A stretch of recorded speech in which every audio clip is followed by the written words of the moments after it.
सबैजनालाई स्वागत छ ज्ञान यात्रा युट्युब च्यानलमा। आजको क्लासमा हामी इकोनोमिक्सको फिक्स क्वेसन 2083 चाहिँ पढ्नेछौँ। कस्तो मोडल क्वेसनहरू आउँछ र यसको स्पेसिफिकेसन ग्रिडहरू चाहिँ कस्तो हुन्छ भनेर पढ्नेछौँ। आई होप तपाईहरूले राम्रोसँग हेर्नुहुन्छ र कपीमा साथसाथै नोट पनि गरेर साथ दिनु हुनेछ। हाम्रो फुल मार्क्स 75 को हुन्छ। थ्योरेटिकल र प्र्याक्टिकल इन्टर्नल चाहिँ स्कुलले निर्धारण गर्ने भनेको 25 मार्क्स र हाम्रो पास मार्क्स भनेको 30 मार्क्सको हुन्छ। 30 मार्क्स भन्दा 27 एभरेजमा आउँदा लगभग पास हुन्छ, तर टार्गेट चाहिँ हाम्रो पास हुनको लागि पनि 30 को टार्गेट गर्दा चाहिँ एकदमै राम्रो हुन्छ। हामी अब स्पेसिफिकेसन ग्रिडतिर जान्छौँ। स्पेसिफिकेसन ग्रिडमा धेरै टाइम वेस्ट गर्नुभन्दा पनि मैले सरसर्ती नर्मल्ली बुझाइदिन्छु, तपाईहरूले आफै एनालाइसिस गर्नु होला। हामी अलिकति फिक्स्ड क्वेसनलाई चाहिँ तल गएर फोकस गर्छौँ। हाम्रो फर्स्टमा युनिट वाइज भनेर दिएको छ। यहाँनिर VSQ मतलब भेरी सर्ट क्वेसन, यहाँ सर्ट क्वेसन, यहाँ लङ क्वेसन र यहाँ टोटल मार्क्स भनेर दिएको छ। हामीले धेरै टाइम वेस्ट गर्दैनौँ यसकै लागि, पुरै टेबल एक्सप्लेनेसनको लागि म माथि एक्जाम्पलको अनुसार बुझाइदिन्छु। फर्स्टको हाम्रो फर्स्ट युनिटमा हामीले बुकमा मैले यहाँ फर्स्ट युनिटको पुरा नाम चाहिँ लेखिनँ, तर फर्स्ट युनिटमा basic concept of economic and allocation of resources भनेर छ। त्यसमा फर्स्ट युनिटबाट एउटा आउँछ VSQ भेरी सर्ट क्वेसन 1 मार्क्सको र सर्ट क्वेसन 5 मार्क्सको आउँछ र यति गर्दाखेरि टोटल हाम्रो 6 मार्क्सको आउँछ। यसरी नै हामीले यो स्पेसिफिकेसन ग्रिडलाई हेर्न सक्छौँ। तपाईहरूले सरसर्ती यो स्पेसिफिकेसन ग्रिड चाहिँ हेर्नु होला र स्पेसिफिकेसन ग्रिडबाट पढ्नुको फाइदा चाहिँ एकदमै अब लास्ट आवर प्रिपरेसन हो यो चाहिँ, त्यही भएर एकदमै हेल्पफुल हुन्छ। यो स्पेसिफिकेसन ग्रिड हेर्नु होला। टोटलमा यही भनेको छ। भेरी सर्ट क्वेसन 11वटा आउँछ, सर्ट क्वेसन 8वटा आउँछ र 3टा आउँछ लङ क्वेसन इन्क्लुडिङ अरू चाहिँ 4वटा भनेर यहाँ देखाएको रहेछ। 75 मार्क्सको 75 मार्क्सको चाहिँ हाम्रो क्वेसन आउने गर्दछ। तपाईहरूले अहिलेसम्म सब्सक्राइब गर्नुभएको छैन भने सब्सक्राइब गरेर पनि साथ दिनु होला ज्ञान यात्रा युट्युब च्यानललाई। हाम्रो युनिट 1बाट के पढ्ने, हाम्रो basic concept of economics and allocation of रिसोर्सेसबाट के पढ्ने भन्दाखेरि चाहिँ हाम्रो concept of PPC with example. PPC भनेको के हो भन्दाखेरि प्रोडक्सन पोसिबिलिटी कर्भलाई चाहिँ अलिकति राम्रो पढ्ने र problem of allocation of resources पनि हेर्ने। Merits and demerits of division of labour हाम्रो एकदमै सोधिरहेको भनेको यो merits and demerits of division of labour, अनि यसका साथै यसको चाहिँ डेफिनेसनहरू, डिभिजन अफ लेबरको डेफिनेसन, एडभान्टेज एन्ड डिसएडभान्टेजेसहरू चाहिँ सोधिरहेको हुन्छ। Advantage of division of labour पनि एकदमै सोधिरहेको क्वेसन हो। Advantage and disadvantage of specialisation भनेर छ। स्पेसियलाइजेसन या इकोनोमिक सिस्टम भनेर आइरहेको हुन्छ, यो पनि अलिकति हेर्ने। अनि हाम्रो क्यापिटलिस्ट, सोसियलिस्ट र मिक्स्ड इकोनोमीबाट आउँछ। यो 4 नम्बरको यो एडभान्टेज एन्ड डिसएडभान्टेज अफ स्पेसियलाइजेसन आउँछ, नभए इकोनोमिक सिस्टम यो क्यापिटलिस्ट, सोसियलिस्ट र मिक्स्ड इकोनोमिक सिस्टम भनेर आउँछ। यसमा चाहिँ तपाईहरूले यो माथिको चाहिँ मतलब नपढे पनि हुन्छ। हामीले तलको नर्मली बुझ्न पढ्न फास्टली बुझ्न, अब लास्ट आवर प्रिपरेसनमा बुझ्नको लागि चाहिँ एकदमै सजिलो भनेको यो हाम्रो पुँजीवादी, समाजवादी र मिश्र आर्थिक प्रणाली चाहिँ अलिकति बुझिन्छ। हाम्रो अर्को युनिट 5बाट आउने गर्छ क्वेसन नम्बर 13मा चाहिँ हामीले 12 देखि मतलब हामीले क्वेसन हाम्रो ग्रुप ए चाहिँ हामीले गरिएन, किनभने हाम्रो ग्रुप ए भनेको अलिकति अब कताबाट आउन सक्छ, अलिकति मोस्टली थाहा हुँदैन, तर पनि नर्मल्ली हामीले ग्रुप बी देखिलाई चाहिँ फोकस गरेर गरिरहेछौँ। युनिट 5बाट आउँछ क्वेसन नम्बर 13मा। यसबाट एकदमै इम्पोर्टेन्ट भनेको यो सुरुकै हो, रिकार्डियन थ्योरी अफ रेन्ट आउँछ, sustains theory of wages found theory of interest भनेर छ। क्लासिकल थ्योरी अफ प्रफिट पनि अर्को एकदमै इम्पोर्टेन्ट क्वेसन हो। यसका साथसाथै uncertainty bearing theory of profit पनि एकदमै इम्पोर्टेन्ट हो। लगभग यो 3टाबाट एउटा आउने चान्स एकदमै बढी छ। यसका साथसाथै हाम्रो क्वेसन नम्बर 14मा चाहिँ हाम्रो युनिट 2 नभए 3बाट आउने गर्दछ। यो चाहिँ एकदमै सजिलो र हाम्रो फिक्स्ड मार्क्सवाला क्वेसन हो। यो 5 मार्क्सको लागि फिक्स्ड क्वेसन, यो एकदमै फिक्स्ड क्वेसन हो। यसबाट तपाईँलाई आउने भनेको TR, MR र AR को कर्भ बनाउने युनिट 2बाट र युनिट 3बाट टिबिसी टिएफसी टिसी एसीएमसी को टेबल र कर्भ बनाउने टेबल कम्प्लिट गर्ने त्यही टेबलको आधारमा कर्भ बनाउने भनेर आउँछ। नभए तपाईँलाई न्युमेरिकल आउने पनि चान्स हुन्छ। मोस्टली चाहिँ तपाईँलाई कर्भ टेबल कम्प्लिट गर्ने र कर्भ बनाउने आउँछ। एकदमै सजिलो हुन्छ। यसमा तपाईँले टेबलको र कर्भको एक्सप्लेनेसन गर्नु पर्दैन किनभने 5 मार्क्सको लागि मात्र आउने गर्दछ। यो एकदमै सजिलो हो। यसमा फिक्स मार्क्स हुन्छ 5 मार्क्स। यसमा तपाईँलाई काट्ने धेरै ठाउँ पनि हुँदैन किनकि तपाईँले यसमा एक्सप्लेनेसन पनि गर्नु पर्दैन। तपाईँले मजाले फर्मुला पढ्ने, टेबल बनाउने र क्लिन खालको कर्भ बनायो भने यो 5 मा 5 ग्यारेन्टी हो है त। तपाईँलाई क्वेसन नम्बर 15 मा युनिट 2 नभए 3 बाट आउने गर्दछ।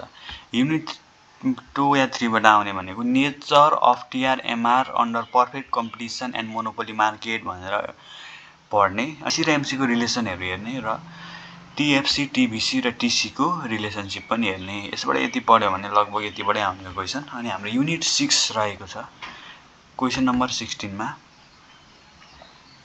युनिट 6 बाट आउने भनेको role of banking system in economic. Role of banking सिस्टममा चाहिँ इकोनोमिकको रोल चाहिँ कस्तो हुन्छ, कस्तो रोल खेलेको हुन्छ भनेर चाहिँ तपाईले हेर्नुपर्ने हुन्छ। र अरु भनेको function of central bank, commercial bank, development bank. Mostly सोधिरहेको भनेको कमर्सियल बैंक र सेन्ट्रल बैंकको सोधिरहेको हुन्छ, तर डेभलपमेन्ट बैंकको पनि फंक्सन नआउला भन्न चाहिँ सकिदैन। मनी एन्ड क्यापिटल मार्केटको डिफरेन्सेस, मनी मार्केट भनेको के हो र क्यापिटल मार्केटको डिफरेन्सेस चाहिँ के हो भनेर सोधिरहेको हुन्छ है त। मोनिटरी पोलिसी र यसको टाइपहरु, मोनिटरी पोलिसी र यसको प्रकारहरु कस्तो हुन्छ भनेर पनि एक्सप्लेन गर्ने, मोनिटरी पोलिसीको डेफिनेसन लेख्ने र 4 वटा टाइप्स चाहिँ एक्सप्लेन गर्ने भनेर आउने चान्स हुन्छ। तपाईलाई क्वेसन नम्बर 17 मा चाहिँ युनिट 9 बाट आउने गर्दछ। एकदमै सजिलो हुन्छ। यसमा झन् अलिकति क्रिएटिभली फ्री राइटिङले लेख्ने हो। सुरुमा आउने भनेको property, inequality, unemployment, human resources बाट आउने गर्दछ। सजिलो यसको डेफिनेसन लेख्ने, यसको प्रभाव लेख्ने, यसले कस्तो प्रभाव पारेको छ, यसको इफेक्टहरु, कजेसहरु र गरिबी, असमानता, बेरोजगारी, मानव स्रोतको बारेमा चाहिँ तपाईहरुले लेख्न सक्नुहुन्छ। नर्मली बुझेर जादा पनि हुन्छ। यसमा कुनै पनि रट्टा हान्नुपर्ने, मजाले घोकेर पढ्नुपर्ने बानी छ भने चाहिँ त्यस्तो बानी चाहिँ त्याग्नु होला। हाम्रो क्वेसन नम्बर 18 मा चाहिँ हाम्रो युनिट 11 अथवा युनिट 12 बाट चाहिँ आउने गर्दछ। यसमा चाहिँ तपाईहरुले सुरुमा पढ्नुपर्ने भनेको डेभलपमेन्ट प्लानहरुको बारेमा पढ्नुपर्ने हुन्छ। प्रोसेस अफ प्लान फर्मुलेसन गर्ने प्रोसेसहरु चाहिँ एकदमै इम्पोर्टेन्ट सोधिरहेको हुन्छ। प्लान सिरियली लेख्नुपर्ने हुन्छ। तपाईले तलमाथि नगरिकन चाहिँ सिरियली लेख्नुपर्ने हुन्छ प्लान फर्मुलेसनहरु। अनि डेभलपमेन्ट, सस्टेनेबल डेभलपमेन्ट गोल्सहरु एकदम इम्पोर्टेन्ट हो। यो चाहिँ 1 मार्क्समा पनि लगभग यो कुराहरु, प्रोपर्टी कति नम्बरमा पर्छ, जीरो हंगर कतिमा पर्छ, इकोनोमिक ग्रोथ कतिमा पर्छ, क्वालिटी एजुकेसन कति सस्टेनेबल डेभलपमेन्ट गोल्समा पर्छ भनेर सोधिरहेको हुन्छ। यो चाहिँ एक्जाम्पलको लागि मैले 4 वटा दिएको, तर यस्तो चाहिँ धेरै हुन्छ। यो चाहिँ तपाईहरुले पढ्नुपर्ने हुन्छ। कति एसडीजी गोल या सस्टेनेबल डेभलपमेन्ट गोलमा चाहिँ कतिवटा पर्छ, चाहिँ कुन चाहिँ पर्छ र कुन युनिक कुराहरु छ यसमा। डेभलपमेन्ट गोल्समा नेपालको लागि कुन प्रभावकारी छैन भनेर चाहिँ, कुन गोल्स चाहिँ प्रभावकारी छैन भनेर चाहिँ सोधिरहेको हुन्छ। तपाईहरुले यो एकदमै हेर्नुपर्ने हुन्छ। यो फिक्स्ड क्वेशन हो। यसमा हामीले लङमा नर्मली आएन भने पनि हाम्रो 1 मार्क्सको लागि फिक्स्ड हो। यसैगरी हाम्रो क्वेशन नम्बर 19 मा रहेको छ। 19 मा चाहिँ अर क्वेशन भनेर पनि आउँछ। यसमा चाहिँ 15 युनिट या 16 युनिटबाट आउँछ। मेजर अफ डिस्पर्सन भनेको चाहिँ मिन निकाल्ने, मिडियन निकाल्ने, स्ट्यान्डर्ड डेभिएसन निकाल्ने कुराहरु चाहिँ आउने गर्दछ। र यो क्वेशनबाट चाहिँ अलिकति फिक्स्ड टाइप के हो, यो चाहिँ अब सजिलो पनि हुन्छ। यसबाट फिक्स्डै क्वेशन हो। यसबाट स्ट्यान्डर्ड डेभिएसन मोस्टली सोधिरहेको हुन्छ, तर मिन मिडियन स्ट्यान्डर्ड डेभिएसन भनेर सोध्छ। र अर्को हाम्रो अर क्वेशनमा मुनि आउने भनेको इन्डेक्स नम्बरबाट, लेस्पेयर र पास्टेजको मेथडबाट चाहिँ सल्भ गर्ने न्युमेरिकल आउँछ। यो न्युमेरिकल चाहिँ अलिकति सजिलो, अलिकति टाइम थोरै खाने भनेको चाहिँ इन्डेक्स नम्बरबाट हो। तपाईहरुलाई सजेस्ट गर्नुपर्दा इन्डेक्स नम्बरबाट सजेस्ट गर्छु। तर के छ भने अलिकति पहिलाको 10th को optional background, optional mathematics background भएको स्टुडेन्टहरुको लागि चाहिँ मेजर अफ डिस्पर्सन नै सजेस्ट गर्छु। किनभने तल अलिकति फर्मुला बिग्रिने र गराइ मेथड बिग्रिने अलिकति चान्स पनि हुन्छ र सजिलो हुन्छ। स्ट्यान्डर्ड डेभिएसन मिन मिडियन गर्न पनि पहिला अप्सनल म्याथमेटिक्स पढेकोलाई चाहिँ त्यस्तो गाह्रो भन्ने हुँदैन। टाइम चाहिँ अलिकति धेरै खाने गर्छ। तर त्यही भएर मैले चाहिँ इन्डेक्स नम्बर गर्नको लागि सजेस्ट गरेको। यसै गरी हाम्रो क्वेसन नम्बर 20 मा चाहिँ हाम्रो 8 मार्क्सको लागि ग्रुप सी मा आउने गर्ने क्वेसनहरु हो। यसमा चाहिँ युनिट 432 बाट चाहिँ 234 बाट चाहिँ आउने गर्दछ। यसबाट आउने भनेको मोस्टली सोधिराख्ने भनेको price and output determined by MR MC approach in monopoly and perfect market भनेर सोधिरहेको हुन्छ र टेबल कर्भ बनाउने विथ फिगर लाइक हाम्रो माथि 14 र 15 नम्बरको मा आएको थियो हो त्यस्तै गरी चाहिँ आउँछ। यसमा टिबिसी टिसी टिएफसी को टेबल कर्भ बनाउने र एसिएमसी टिसी को टेबल कर्भ बनाउने भनेर माथि हामीले डिस्कसन गर्ने अनुसारको टेबल कर्भ बनाउने आउँछ। तर यसमा चाहिँ विथ फिगर एक्सप्लेनेसन, यसमा चाहिँ हामीले फिगर एक्सप्लेनेसन पनि एकदमै राम्रो तरिकाले गर्नुपर्छ र क्लिन तरिकाले गर्नुपर्छ। यसमा म एकदमै आउने चान्स भनेको तल्लो माथिको चाहिँ अलिकति थ्योरिटिकल बेस्ड हुन्छ र हामीले कर्भहरू पनि आफै याद गर्नुपर्ने हुन्छ। त्यसमा कुनै पनि हिन्ट दिएको हुँदैन, कर्भहरू सब आफै याद गरेर आफै पढेर जानुपर्ने हुन्छ। यो दुईटा मतलब नर्मली पढियो भने यसबाट दुईटामा एउटा चाहिँ फिक्स्डै हो। नर्मली हामीले सोधिरहेको भनेको टेबल कर्भै मोस्टली सोधिरहेको देखिन्छ। यसै गरी हाम्रो 22 नम्बरमा सोधिएको क्वेसन भनेको चाहिँ युनिट 7 अथवा 8 बाट सोधिने गरिन्छ। यो पनि हाम्रो 8 मार्क्सको लागि नै हो।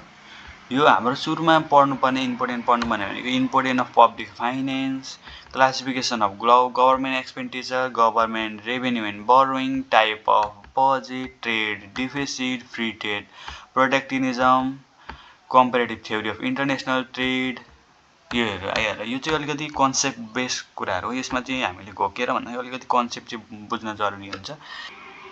हाम्रो थ्योरी चाहिँ माथि हामीले 5 मार्क्समा थ्योरी सोध्यो भने तल कम्पेरेटिभ थ्योरी अफ ट्रेड नसोध्न पनि सक्छ। त्यसै कारणले हामीले हेर्नुपर्ने भनेको यति 7वटा कुरा हो। यसमा धेरै भास्ट जानुपर्ने कुरा केही पनि छैन। क्वेसन नम्बर 22 मा चाहिँ अर क्वेसन सोध्ने गर्छ है त। युनिट 10 बाट आउँछ। यसमा growth of Nepalese foreign trade, यसमा ट्रेडहरुको बारेमै आउँछ। कम्पोजिसन अफ एनएफटी भनेको छ। एनएफटी को मतलब चाहिँ नेप्लिज फरेन ट्रेडै हो है त। अनि हाम्रो डिरेक्सन अफ एनएफटी भनेर आउँछ र हाम्रो यसमा अब यो चाहिँ अलिकति थ्योरी बेस्ड क्वेसन हो। यो एकदमै गाह्रो क्वेसन हो, सबै स्टुडेन्टलाई एकदमै गाह्रो लाग्ने क्वेसन हो। तर यसमा चाहिँ हामीले के पढ्न सजेस्ट गर्छु भन्दा यसमा यो तीनटा पढ्नु माथिको पढ्नुको साटो चाहिँ हामीले अर क्वेसन दिन्छ नि त। यहाँ हामीले माथिको पढ्नुको यति गाह्रो क्वेसनहरू थ्योरिटिकल यस्तो भास्ट क्वेसनहरू पढ्नुको साटो चाहिँ हामीले नर्मली कन्सेप्ट बेस्ड क्वेसनहरू चाहिँ पढ्ने। प्रब्लम अफ फरेन ट्रेड भनेर उता वैदेशिक ट्रेड गर्दाखेरि चाहिँ हाम्रो वैदेशिक व्यापार गर्दाखेरि चाहिँ कस्तो खालको समस्याहरू निम्तिन्छ भनेर पढ्ने एकदमै सजिलो। हाम्रो कन्सेप्ट बेस हो, हल्का कन्सेप्ट लिने र अलिकति इकोनोमिकल ल्याङ्ग्वेजमा लेखिदिने क्या। हामीले अलिकति पुरा गफ हाल्ने गीत लेख्ने टाइपको हुँदैन, तर फ्री राइटिङ चाहिँ हो। तर अलिकति इकोनोमिक बेस हाम्रो अर्थतन्त्र कस्तो गइरहेछ हल्का अर्थतन्त्रको कुराहरू हालिदिने, अलिकति इन्ट्रेस्टिङ होस् क्या एन्सर लेख्दाखेरि, हो त्यो टाइपको एन्सर लेखिदिने। र फरेन इम्प्लिमेन्ट भनेको वैदेशिक रोजगारको बारेमा, हाम्रो रेमिटेन्सको बारेमा, हाम्रो करहरू चाहिँ कसरी आउँछ, कता लगानी भएको छ, रेमिटेन्सहरूको बारेमा लेखिदिने। यो रेमिटेन्सहरूले चाहिँ नेपालमा डेभलपमेन्टको लागि कस्तो कस्तो रोल खेलेको छ, कुन कुन ठाउँमा चाहिँ रेमिटेन्स काम लाग्छ भनेर चाहिँ एकदमै भास्टली सोधिरहेको हुन्छ। अब हाम्रो अन्त्यमा यति नै हो। 22 नम्बरसम्म क्वेसन आउँदछ। सबैलाई बेस्ट अफ लक भन्न चाहन्छु। र टिप्स भन्नुपर्दा चाहिँ हामीले यसमा धेरै गाह्रो केही हुँदैन। हामीले एकदमै पासै मात्रै हुनको लागि चाहिँ हामीले 30 मार्क्स चाहिँ टार्गेट गर्नुपर्ने हुन्छ। र मोस्टली भनेको न्युमेरिकल र हाम्रो कर्भ टेबलहरू बनाउन चाहिँ एकदमै फोकस गर्नुपर्ने हुन्छ। र हाम्रो थ्योरी, हाम्रो यो classical theory of interest, theory of profit, international trade, comparative theory of international trade, यस्तो क्वेसनहरू पनि आउने गर्दछ। यस्तो क्वेसनहरूलाई चाहिँ अलिकति त्यो हेर्नुभन्दा हाम्रो फ्री राइटिङ बेस्ड क्वेसनहरू छ नि, यो ब्याङ्किङको कामहरूको बारेमा हामीले नर्मली जानेको कुराहरू हो नि त। त्यो ब्याङ्किङको कामहरूको बारेमा बुझ्ने, अनि हाम्रो problem of foreign trade, foreign employment, रेमिटेन्सहरूको बारेमा बुझ्ने। अनि यो कुराहरू चाहिँ हामीले फ्रीली लेख्दाखेरि फ्री राइटिङ गर्दाखेरि चाहिँ एकदमै मैले अघि पनि भनिहालेँ एकदमै इकोनोमिकल कुराहरूमा लेख्ने, भास्ट जानु पर्दैन। तर हामीले गफ पनि हान्नु भएन, हावातालमा गीत लेखे जस्तो अलिकति इकोनोमिक बुकभन्दा बाहिर गएर लेख्दा चाहिँ एकदम मार्क्स चाहिँ थोरै आउँछ। हाम्रो 8 मार्क्स छ भने हामीले बाहिर लेख्यो भने 2 मार्क्स आउँछ। 2 मार्क्स 8 मा 2 मार्क्स त वर्थ इट भएन नि त। हामीले अलिकति इकोनोमिक कुराहरूलाई टच गरायो भने चाहिँ 6 out of 8 or 7 out of 8 चाहिँ ग्यारेन्टी हो।